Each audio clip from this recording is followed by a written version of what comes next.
Hello and welcome to Speed Bumps with Charlie Kimball. I'll be your host, Charlie Kimball, and I would ask that our audience joins me in extending a nice warm welcome to Dr. David Ferguson. He's an assistant professor in the Department of Kinesiology and Human Performance, I believe, at Michigan State University. Dr. Ferguson's research has been at the forefront of understanding molecular mechanisms, and say that 3 times fast, that drive increased cardiovascular function. We're going to ask him what that means. In addition to his academic pursuits, he leads groundbreaking research aimed at enhancing both the safety and performance of racing drivers. This dual focus reflects his commitment to bridging the gap between fundamental science and real-world applications, ensuring that his work has a tangible benefits for athletes and the human race. His work holds personal significance for me. As an IndyCar race driver managing type 1 diabetes, I've benefited from his insights, research, and frankly, his blunt perspectives on improving my performance since 2011. Moreover, Dr. Ferguson's expertise shines through in his role as the author of The Science of Motorsports. You can find that wherever you get books, Amazon, and across the world in bookstores, because within its pages, he delves into the intricate interplay of physiological, psychological, and sports medical factors that shape performance in motor racing.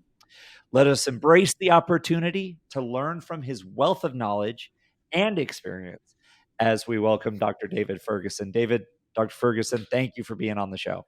Charlie, thanks so much for the wonderful, eloquent welcome. I do not deserve it, but I greatly appreciate it. I tell you, just as I told some of my previous guests, ChatGPT does a great job making me look like a good writer. I love because it. I am not. I'm going to have to start using that at some point. But so happy to be here. Well, and we'll talk a little bit about AI if we get to it later on, because as a professor, I think that's really interesting, and how you ask your students to use it, but also like how you control how much they use it and why.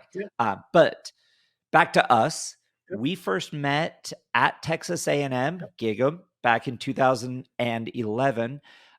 You reached out to my team through my website, and you were working on your doctorate at the time. And I believe your doctorate thesis was on the genetic regulation of physical activity.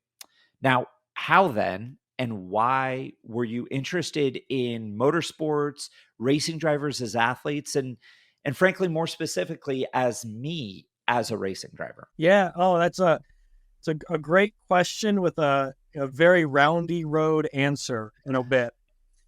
So, if we're going to have a conversation about racing, it's obviously that I would be passionate about cars, racing. I like to say I tried to drive a car quickly. I refuse to say I drove race cars, because talking to someone like you, it's just not the same. But I've always been passionate about cars. I like sports cars, I like fast cars. And, there was a plan at one point where I was going to go to medical school, become a surgeon, and there might have been a plan that I was going to use the money as a physician and surgeon to buy expensive cars. I think people have done that well. And I kind of had a reality check moment where I realized that you should probably do what you're passionate about. And, being passionate about cars, passionate about the human body, I'd seen instances where drivers had really fatigued in the car. And I was like, why so much effort is going into the engineering of the car? And you know what that is, and you could probably share a lot of details on what it takes to actually engineer a very fast race car. No one's looking at the driver. And this was 2005, 2006. We've got a long way since then, but no one was doing it then. So I found a guy named Tim Lightfoot, who was at the time at the University of North Carolina, Charlotte, who was kind of doing a little bit of work in NASCAR. I was like, can I come do a master's with you?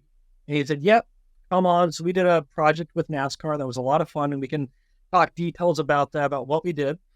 And then if you kind of remember that time period, that was 2007, 2008, when the economy tanked. And, the finances of race teams. A race team was not going to employ a physiologist when they were trying to find people to build engines, suspensions, and, drive race cars. So Tim kind of said, hey, why don't you do a PhD? You like the research side of things. You're good at it. And I was like, yeah, that's a great idea. Why don't I do that? He says, well, there's kind of two catches to it. One is, I'm moving to Texas A&M, so you'd better come with me if you want to do it with me. So I'm like, I guess I'm going to Texas. And the second thing he said was, and I hold him to this. And I hope he listens to this podcast because he's going to be, I'm saying it right now. He said, it's going to be really hard to make a research career in motorsports. You should probably do something related more to health, chronic disease, probably not going to get a grant in motorsports. We will come back and discuss if that happened or not. Well, and I'm going to pause there because that sounds very similar, and I know Dr. Lightfoot very well. An incredible researcher, and has been an incredible mentor to you as an exercise physiologist, as a researcher.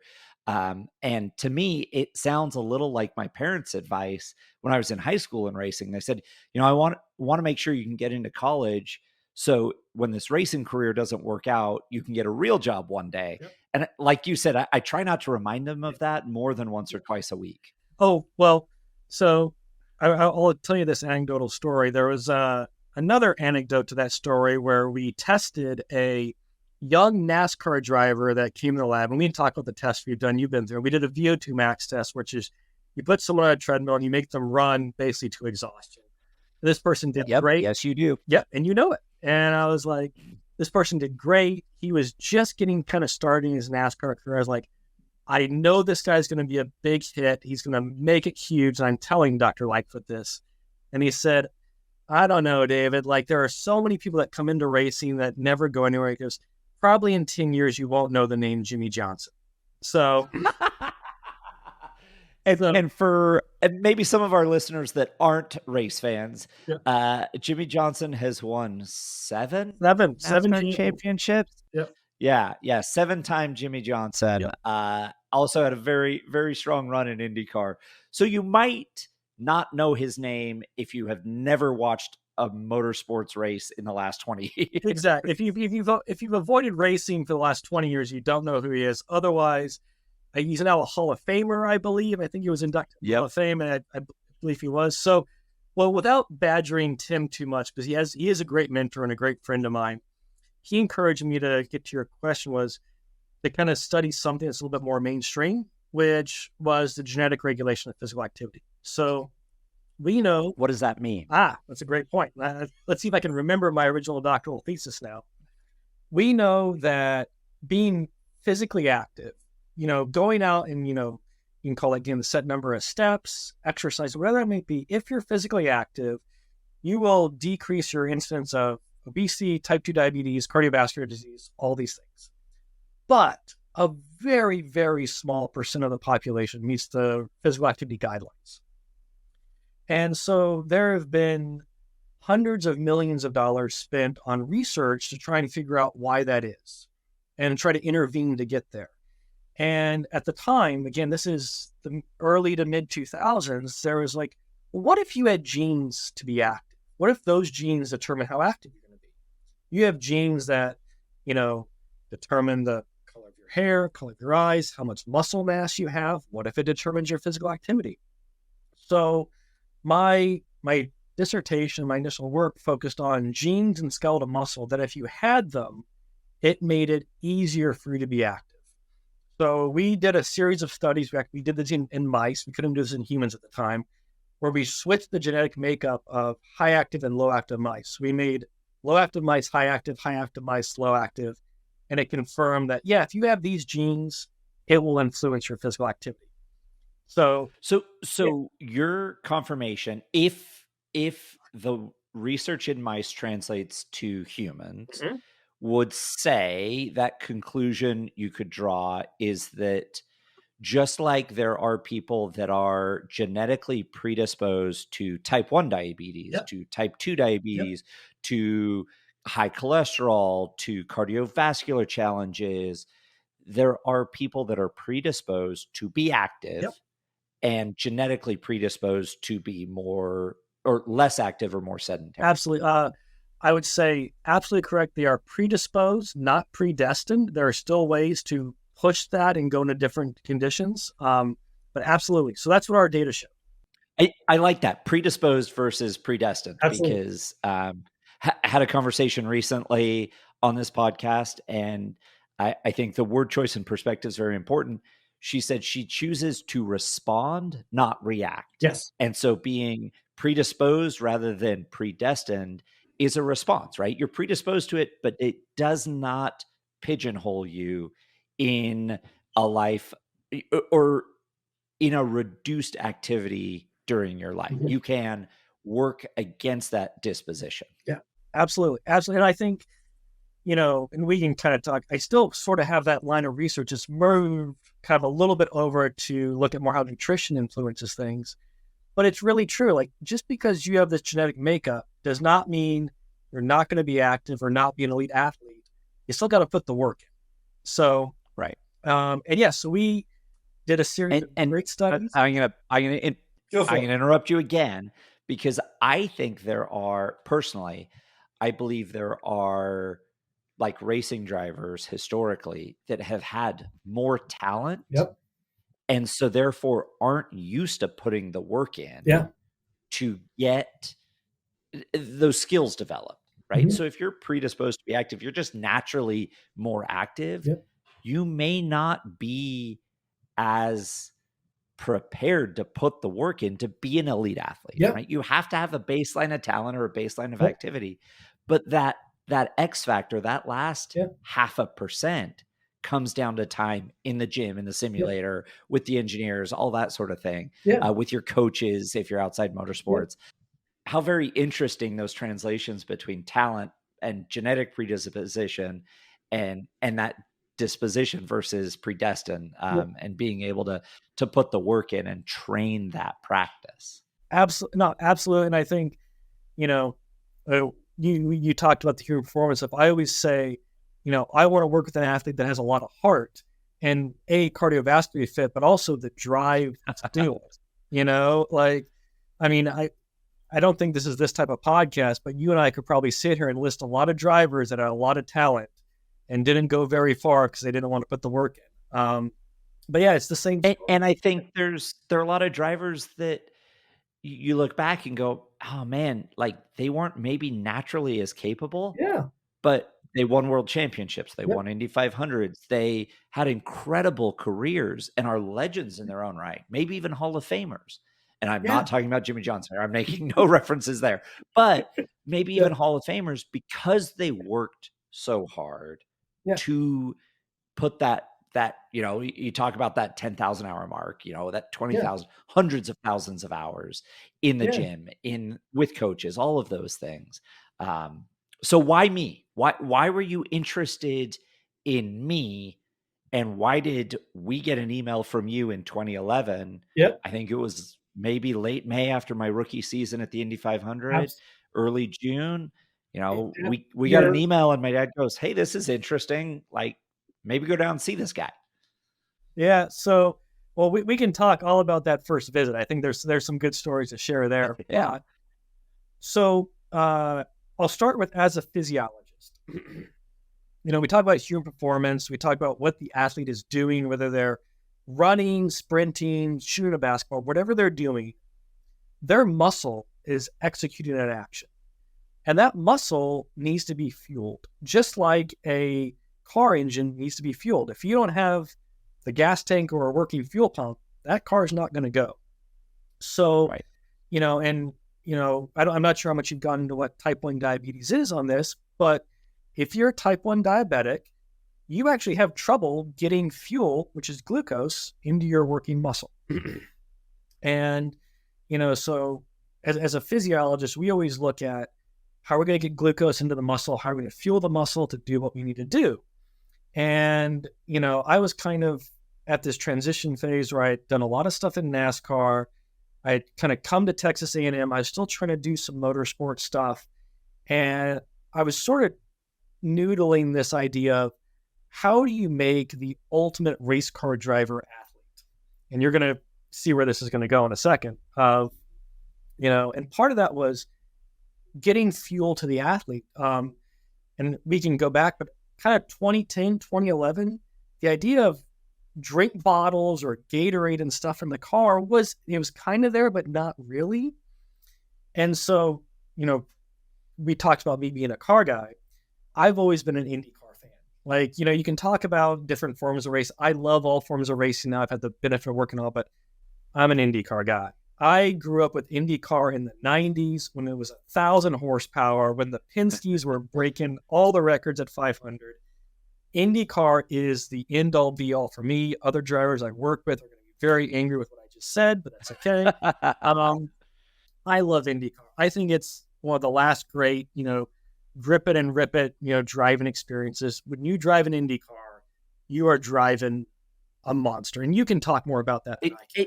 And it's raw, right? You talk about those 1,000 horsepower turbos screaming, and I actually talked to previous guest Allison about the visceral feeling of the Indy 500, right? Yeah.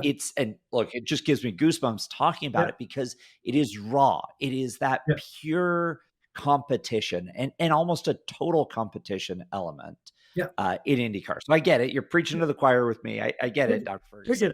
So as an IndyCar fan, I'm watching the Indy 500. And they do a spotlight on you, and they say, Charlie Kimball is a type 1 diabetic. He measures his blood glucose on his steering, something in the car. I'm not sure if it was on the wheel at that point or if you had like your... Well, through the high-tech science of Velcro, it was on the steering wheel, yes. It was Velcroed on there. And I sat there, and I'm like, that's odd. I'm like, how's he doing that? What's he doing? Like, now at the time, there was good information on type 1 athletes in other sports, such as like cycling was a big one, running was another one. And they sort of had these recommendations about what you had to do, how to manage it, and what kind of the right way to do it was.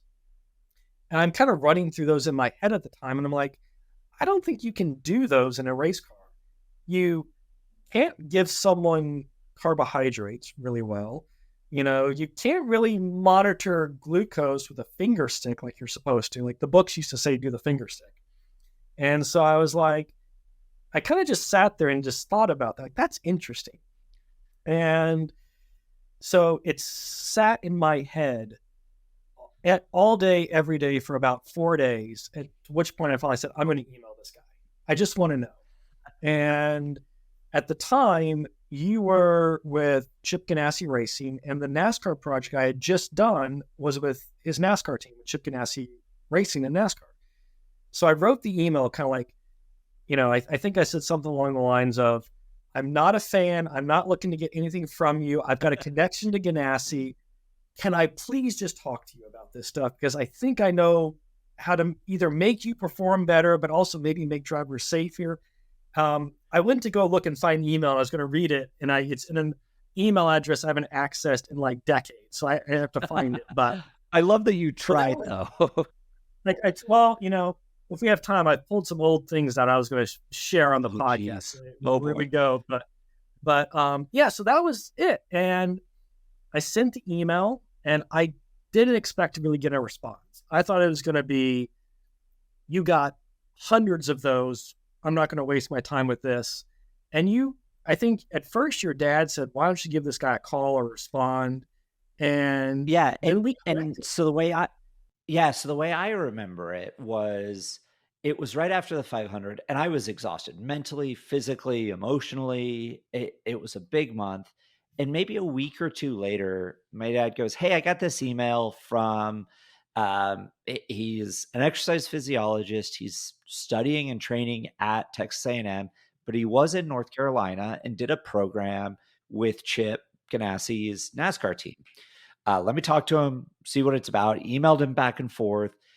And he goes, hey, I think this could really help. Like, I was trying to figure out how, especially in that first year, I was following my endocrinologist's guidelines of blood sugar, right?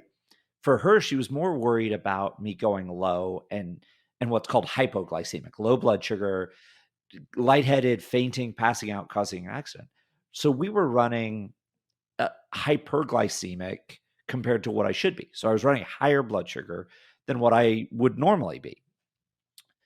And so we weren't really talking. We were talking performance. I was in the gym. I was like destroying my body, trying to get stronger. It felt like some days I was destroying it. Jim and Jim Leo Pitfit, my trainer. You know how hard he pushes us. And when you're training with other racing drivers, you push yourselves really hard. And I wasn't really thinking about glycemic control, my blood glucose number, as a performance element. And so I was like, yeah, why not? And I had been speaking for my sponsor at the time a lot. And I think I flew from Boston or somewhere like that down to Texas, drove down to College Station. Actually think I maybe flew into College Station, tiny little airport. Apparently now it's all jet service, which is like it's the massive modern era. now. Like it's huge. Oh. Yeah. So flew into College Station, came and saw you guys, saw Dr. Lightfoot, saw you. You pulled in a couple other people, and I'm hoping to get him on the podcast. But Dr. Jim Fluckey, he had done a lot of work with endurance athletes, cyclists, ultra marathoners with type 1, and what that fueling of an athlete looks like in a like 2, 3, 4, 5 hour event. And so I went through and I show up and you're like, okay, just bring workout clothes. And I was like, yeah, fine. Okay. I do that anyways. Like it's always in my bag, it seems like. So you ran me through and said, okay, we're going to do a VO2 test. We're going to do a DEXA scan and look at your bone density, body fat percent, water percent, like whatever else was there. And I think we did the VO2, we did the DEXA. Do we do the Wingate on the first trial? I think the first trip we only did those two, but we spent a lot of time talking. Yeah, we talked a lot. Yeah. And yeah, I mean, we talk a lot every time we get together. That's true. It seems That's like true. it's 2 or 3 hours. Yeah. But I remember being like, okay, these guys know their stuff, right? They know how the bodies work. And as the son of an engineer and a nerd myself, I loved learning how the body worked, how the pathways for glucose from that, piece of fruit that I eat ends up fueling a muscle for me to go hustle an IndyCar around a street circuit. And we talked a lot about how that worked. And it's funny because that first year in IndyCar, I felt like a lot of people were asking stuff of me, right? They were asking for free passes and tickets and signed stuff. And I was like, I don't have stuff to give away because I'm using every piece of Nomex I own. I'm using every fire suit I own. They're like, oh, can I get a visor? I'm like, I'm trying to make one visor use all year. Cause like, I'm still like my first year, I'm still semi broke, right? I'm not like, I'm not making LeBron money here, right? I'm like just scraping by in IndyCar. And I was like, okay, like, I'm sure they're going to want something for all this research, all this free knowledge. And we're sitting down. And I remember we sort of, you built this binder and I still have it on my bookshelf, built this binder of all, oh, wait, you've got your copy. Of course you do. And so you hand this binder. Yeah, it's the Charlie Kimball book. Yep. It's the book of my body. Yep. And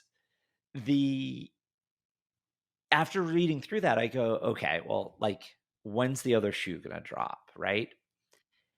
And Dr. Lightfoot looks at me and kind of sheepishly, I remember this, sheepishly looks at me and goes, so we're so grateful you came down and led your body to science for these 2 days. I think we'd love to work together in the future. I have a favor to ask. And I was like, all right, here it is. Here's the other shoe. Here's like, what are like, yeah, what pound of flesh are they going to take from me now? And he goes, so we've got this podcast and we'd love to have you on sometime in the next 3 months. We wouldn't keep you for more than 10 or 15 minutes. And we'll send you a t-shirt as a thank you. And I was like, wait, that's it? Like I've just gotten all this information, right? I feel like I'm such a better prepared athlete heading into the off-season training and building for next year. And all they want's 10 minutes for a podcast. I think when I called into that podcast, we talked for like 45 minutes because it was such great conversation like this, right? Like every time we talk. Um, and I remember leaving and I sent my dad all the data and he goes, whoa. He goes, I had no idea what I was sending you into. And I'm glad it was cool and helpful. Um, so, and okay, but what did you, well, I've got okay, let me get back on track here because I've got a couple of questions. You know, since working with me and now a lot of other racing drivers, you started with that. I believe it was like heat sensitivity with NASCAR, correct? It was a temperature based research project. You've written a few papers and a book. We talked about the science of motorsport. There's a chapter on me and my body in there. You've talked a lot about racing drivers as athletes. You know, I've got two questions here for you to answer. Cool. Title of the podcast is Speed Bumps. We got to talk about speed bumps. Were there any speed bumps along the way as you wrote those papers? And how has it gone? I remember you said Dr. Lightfoot was like, this research into motorsports is never going to be a full-time career. Has it become that? Have you gotten to live your passion with motorsports athletes? Yeah. So the second question's easier to answer. Yes, I did it. It worked out. And we can talk about what that looks like and what we did. The speed bump question that's the fun question to answer, right? So, you know, I've thought about this many times over many years. That initial trip, your initial trip, is really what started all of this in my career. So in a way, thank you. You gave me my career. I appreciate it. You're welcome. Yeah. And I'm sorry. Yeah. Well, you know, so what kind of happened was, you're right. I did this project with NASCAR. It was not on drivers. It was on pit crews. It was looking at heat stress, and it was cool and it was fun. And, you know, everyone had kind of always said, racing's cool. Oh, that's cool. That's interesting. Good for you.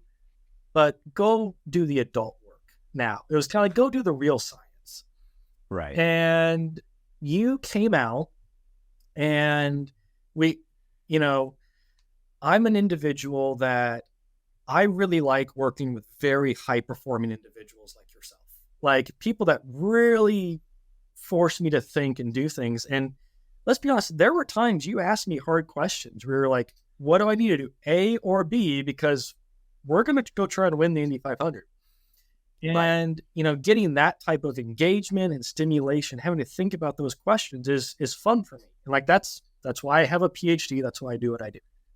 So, you know, your first trip, we talked a lot, and I think we kind of left, you say you left with a lot of good data, which is great, but I think we also left with a lot of questions.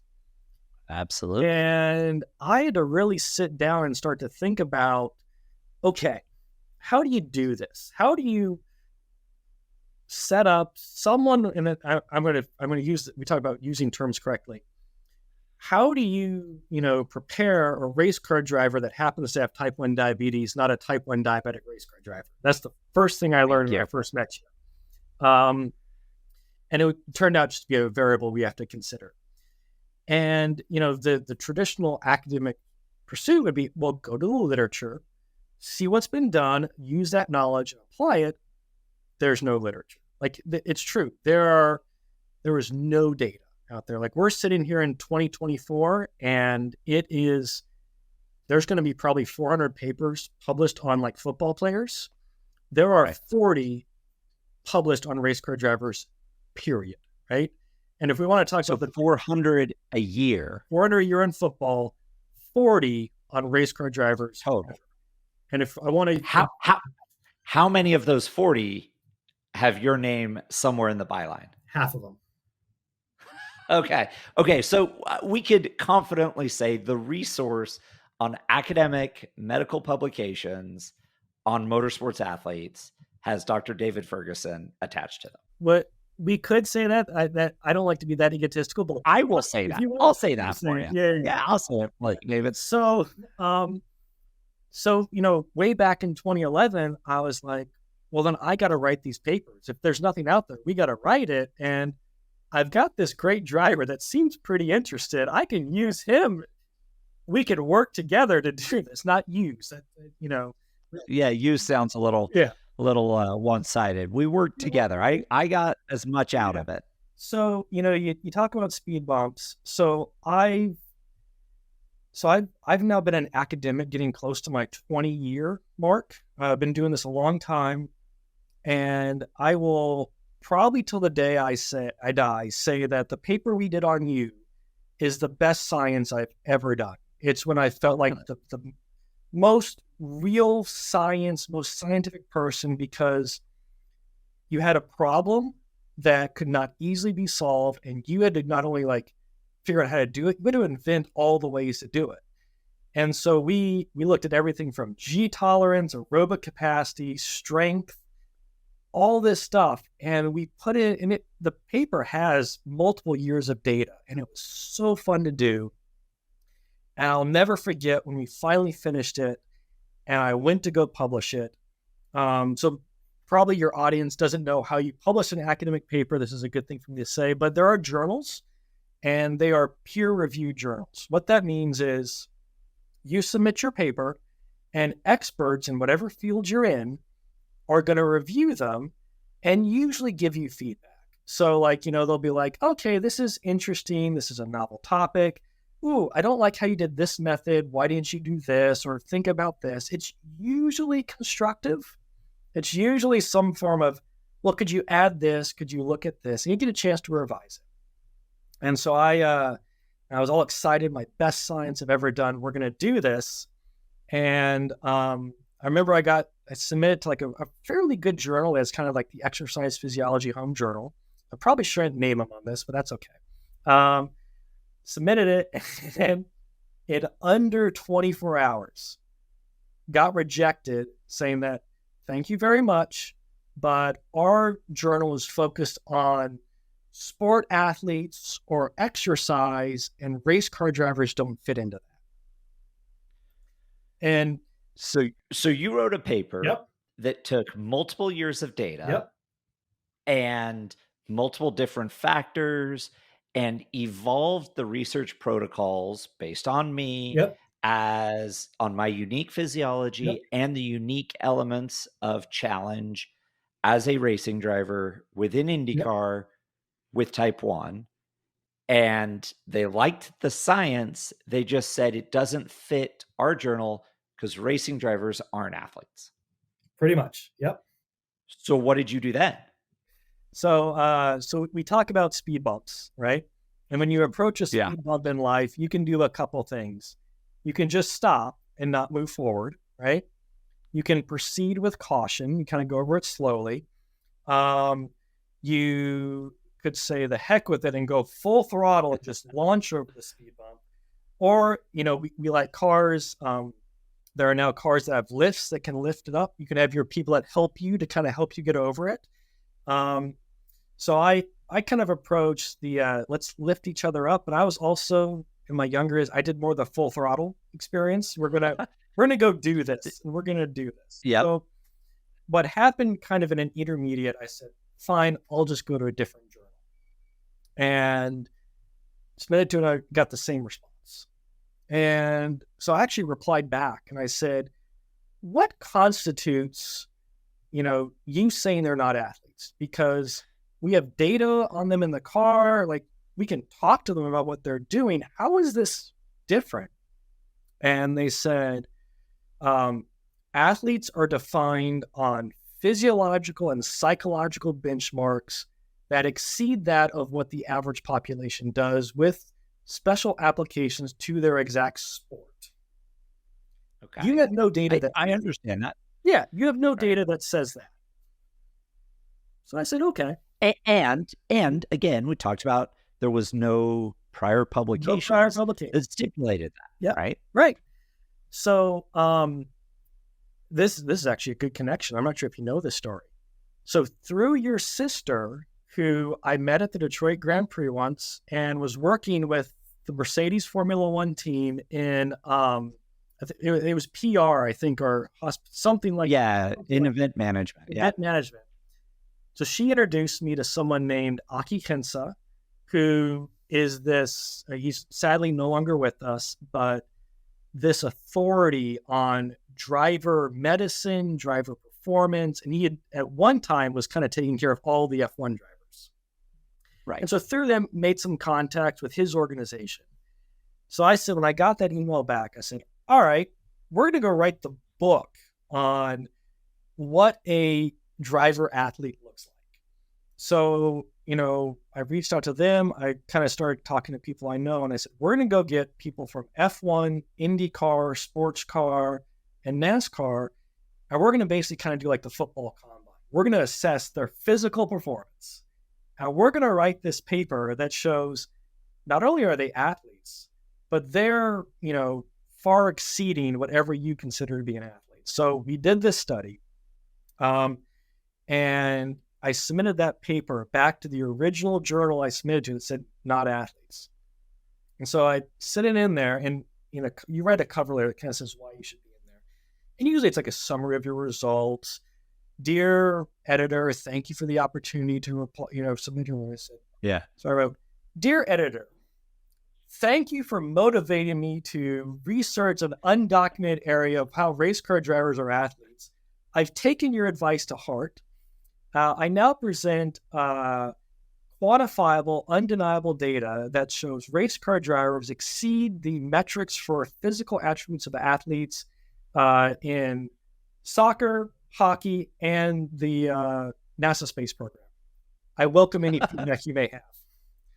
And they accepted it. So that was kind of the start. So once you had that stipulated, then you could resubmit your original and say, well, now it works in your journal because racing drivers are athletes. You've stipulated it. Yeah, here it is. And yep, they accepted it. We got your paper eventually accepted. And then you kindly mentioned my book that we wrote. The book was done as kind of a compliment to those papers because most people that actually needed this information weren't going to the scientific literature. They're kind of, they're coaches, they're trainers, they're drivers that just want something that has more of a narrative read. I'm a nerd. Right. It's boring to read scientific papers. So I wrote a little bit more of a narrative. But yeah, so that's how we did it. I still kind of chuckle as I've gotten older of like, ooh, you were pretty bold the way you just went full throttle at that.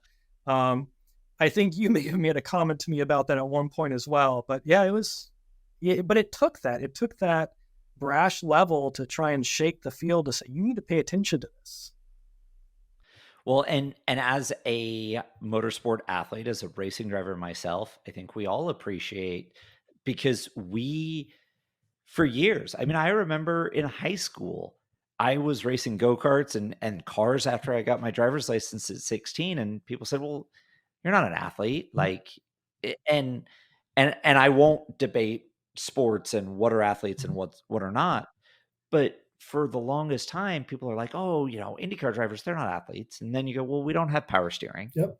And because of the adrenaline, our heart rate runs at 160 to 180 for 3.5 hours, burn 2,000 calories, lose 10 pounds in body weight, have the G tolerance of the Apollo astronauts, thanks to your research, have the cardiovascular endurance of ice hockey players and soccer players, and the power to stand on a brake without power assist brakes and stop that car from 200 miles an hour to 50 miles an hour to go through a corner. Yeah. And now that you have published that paper, there is that empirical data. Yeah. It's hard to argue with the data when you say, okay, here's the math. Like the laws of physics don't change. I trusted my life to the laws of physics going through turn one in Indy for a lot of years. Yes. And so it's nice to have, I think for us as athletes, to have that ability to say, no, like the same people, the same academic institutions that have written papers on, not an English major, written papers on athletes And those same medical journals have stipulated that racing drivers are athletes. And here's the data why. Okay, I got a couple quick questions for you. Go for it. You once told my wife, and I, not me, I think you wanted my helmet to continue to fit, Yep. that me competing in IndyCar was like running a marathon with only one lung. Absolutely. In a couple of minutes, what do you mean by that and why? So I think, so your wife is lovely. And so her and I often talk about kind of what you were going through, try to, optimize your performance. And she was always interested in this stuff as well. She kind of has a bit of a mathematical background in her own way. And so was kind of interested in some of the stuff we were doing. And, one of the things I realized that I was always trying to explain to people that didn't really know what type 1 was how important it is to get glucose into the muscle. And, I think I was trying to articulate to Kathleen about, what I'm trying to convince people to hear. And she knew quite well what type 1 was. And so she was always trying to help me articulate those things. Like, I think there was a time where it was the three of us. We were always trying to work just to try to elevate all things Charlie Kimball, which was a lot of fun. And she said, "Oh, is it like trying to run a marathon with asthma?" And I was like, no, because, if you don't have the insulin, the glucose isn't getting the muscle, much like oxygen's not even getting into the lung. So I was like, it's closer to like only having half a lung. And so, so it was trying to make an analogy of how serious it is to your performance that you get glucose into the muscle and it's the right amount in the right time, which was all the stuff we had worked on earlier on to get there. Okay. That makes a lot of sense. I appreciate that. Yeah. Now zooming out a little bit, you work in human performance, both on a cellular, molecular, genetic level, and through research with individuals with real world applications. You have multiple research projects going on. What's your current perspective on human performance in general, and specifically the human ability and human performance ability to overcome challenges and speed bumps to be successful? Yeah. Ooh, that's a great question, Charlie. Hard-hitting podcast here, Speed Bumps with Charlie. It really is. I'm going to say the questions are still kind of the same. How do you make someone go fast? How do you make someone fatigue less? How do you, get that extra 1/10 of a second here? And I mean, we talked about that. What we talked about in 2011, I'm still talking to drivers about. The thing that has changed for me is the tools to answer those questions have now changed. The technology has become much more streamlined, much smaller, much lighter. And we talked about AI a little bit early on. The analysis tools have changed. We did a pretty heavy statistics project with you and your data. And that was me crunching numbers in a kind of a pretty clunky stat software. Now, due to AI and kind of open source stuff, you can get programs that will do amazing things with your data that you don't really have to really do much with. It's very much more point, click, and go. So what I'm finding I'm having to teach my students is, you can use those tools, but don't forget garbage in, garbage out. Know what you're looking for and know what you're doing it with. So, and because of that, especially in motorsports, we kind of accomplished something, Charlie. Like, people now consider drivers athletes. You look at anywhere in motorsports, you see them training, nutrition, all this stuff. But there is I don't want to say a lot. There is a group that, is maybe putting misinformation out there now. So, they're using these very powerful tools, but not really knowing how to use them and giving incorrect information. So kind of where my stuff is going now is trying to be an advocate and educate people on, let's use these tools correctly. Much like you would tell me never to climb in an Indy car because I could do some damage. I'm saying, don't use these tools without fully understanding what they can do. And understanding that it's the output is really, the tool is just a tool, right? It is Yeah, a blunt instrument. It is, you put good data in, you get good results out. You put you put incorrect or poor data in, you get incorrect or poor absolutely. information on the backside. Okay, so I'm going to put you on the spot. Yeah. Before we get to our three rapid fire, every guest a speed bump questions, what would you say the biggest speed bump, personally or professionally, you've had to overcome to be successful? I mean, 20 years in academia now, a PhD, lots of letters after your name, whole alphabet soup there. Working with great athletes, working with great professors and colleagues, working all over the world in motorsports and in other labs, speaking on the topic, influencing safety and policy within sports. What are something you look back and go, man, I wasn't sure that I was going to get over that. And now that I have, I'm really proud of what I've done since. So if I can short it to, I'm going to kind of say two things. Two things I'll say. You're my guest. You keep talking. Thank you, sir. So, looking back on my career and my personal life, like, yeah, there's ups, downs, things that suck, and you kind of got to get through them. Doing a PhD is hard work. Anyone I meet, I will definitely tell that. But I always love the projects. So the speed bumps for me were when the projects could have been taken away from me and I didn't want them to go. So I have two examples. One was kind of a internal deal. One was more of an external. The internal one was, I don't want to make this too much of a downer with the podcast, is if you're in the racing long enough, you're going to see drivers get hurt. Some get hurt pretty severely. And it's not a risk-free sport. It's not a risk-free industry. It's gotten a lot safer since the 70s, but it's not perfect. Right. Personally, I was not ready to really experience that. And so I had friends. We are friends. You work with people long enough, they become your friends, get hurt. And I really had to reconcile, if I wanted to keep doing this, I don't have to be okay with it, but I can't let it stop me from doing my job. And I have to be willing to help them do what they want to continue to do.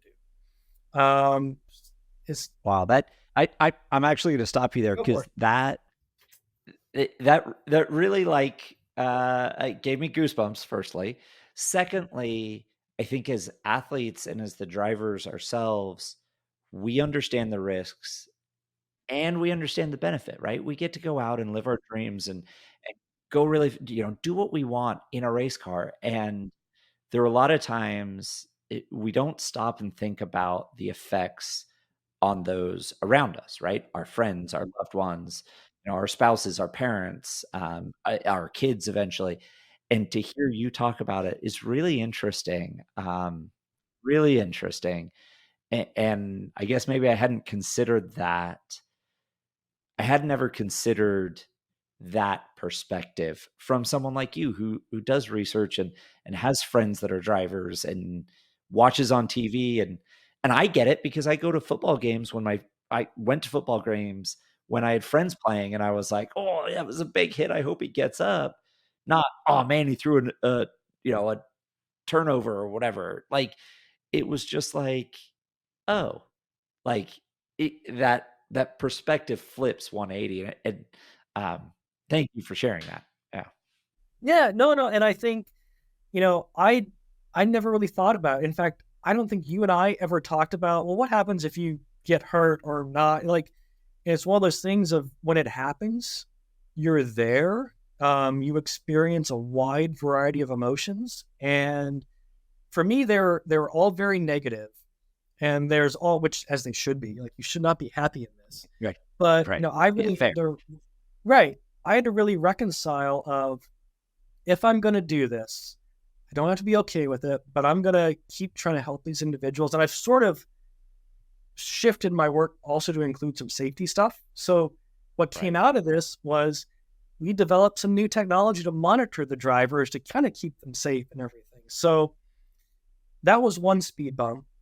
The other speed bump is, if you're in any career long enough, you're going to have bad experiences you're going to have to go through. And in the research world, our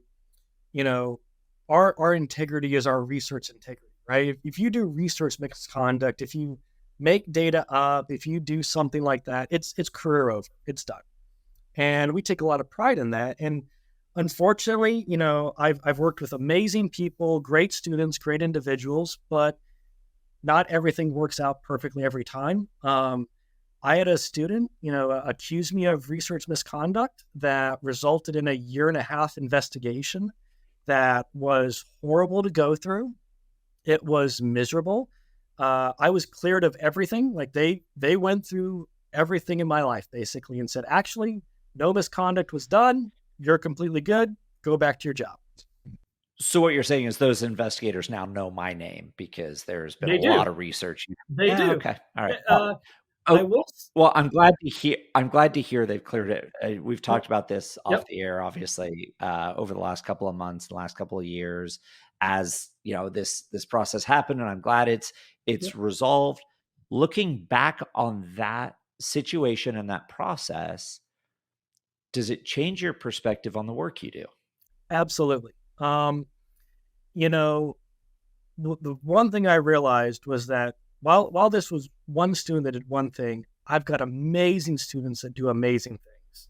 And, I kind of had this realization that because I was kind of involved in an investigation, I couldn't be at the racetrack doing things. My students were doing more. And it gave me an amazing level of fulfillment when they sort of took ownership of this. They were kind of like me, going to the track. They were doing this stuff. And again, through you, it's still kind of odd of you came out to a PhD student that had an idea. And, I had kind of think like, wow, Charlie trusted me as a PhD student. I'm going to let other drivers trust my students. And I let them go do it. And now I sit at the desk more often than I should. That's why I've got a belly growing here I need to work on. Well, but it was a great reflection and mentoring experience. I really had to lean on them this time. They really rose to the occasion. I will be internally indebted to them for it.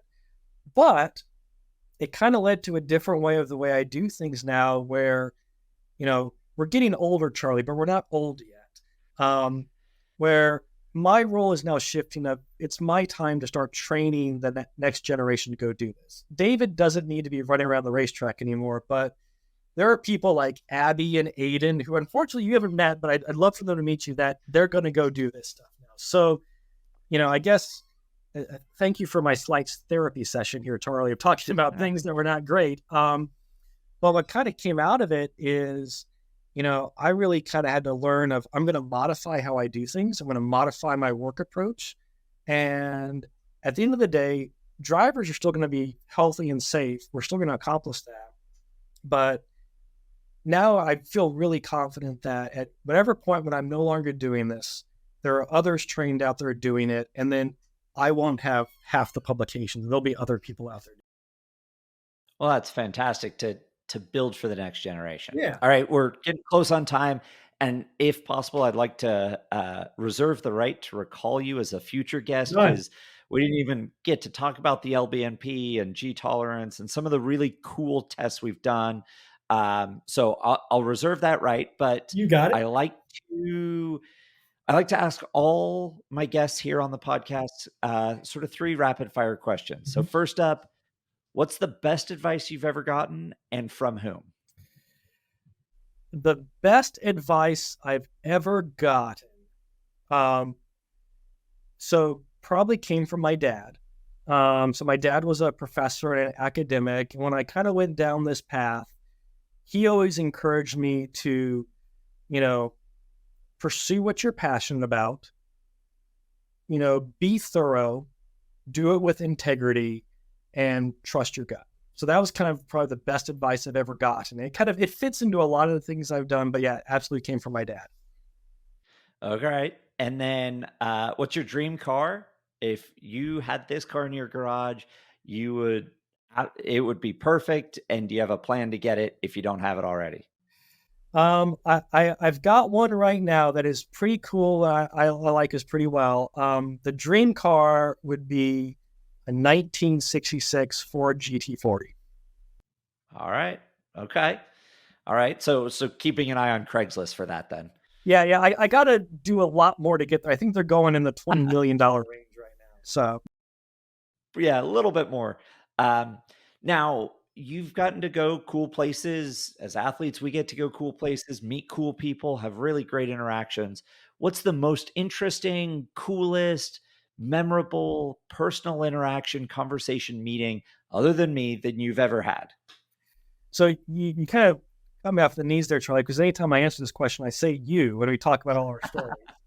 So other than me, other than you, I got to speak to Roger Penske for 2 minutes, and I kind of was able to tell him what I do. And he's like, wow, that's really interesting. And then he kind of asked me a question about some of the other detail stuff, and that was really amazing.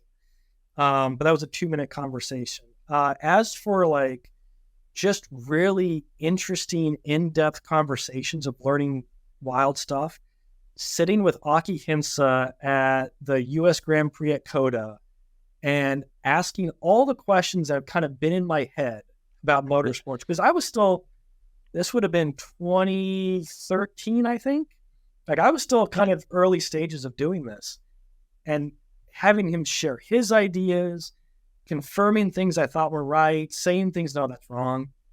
It was eye-opening. We're at a loss and he's no longer with us, but oh my gosh, that was amazing. Fantastic. Dr. Ferguson, thank you for your time. We always have great conversations. I seem to learn something every time. For our audience listening or watching, please check out The Science of Motorsport. It's an incredible book that Dr. Ferguson wrote. A lot of his research on racing drivers as athletes is in there, as he said it in narrative form. You can search his name with all those PhD letters after it and find a lot of the journal publications he's done within motorsports. And as a researcher at University of North Carolina, Charlotte, and then at Texas A&M, and now at Michigan State, I've been really fortunate to work with you. Thank you so much for all the knowledge over the years. Like I said, I'm reserving the right to recall you as another future guest here on Speed Bumps with Charlie Kimball. Thanks for tuning in. Make sure you like and subscribe so you can keep up to speed with me and this podcast.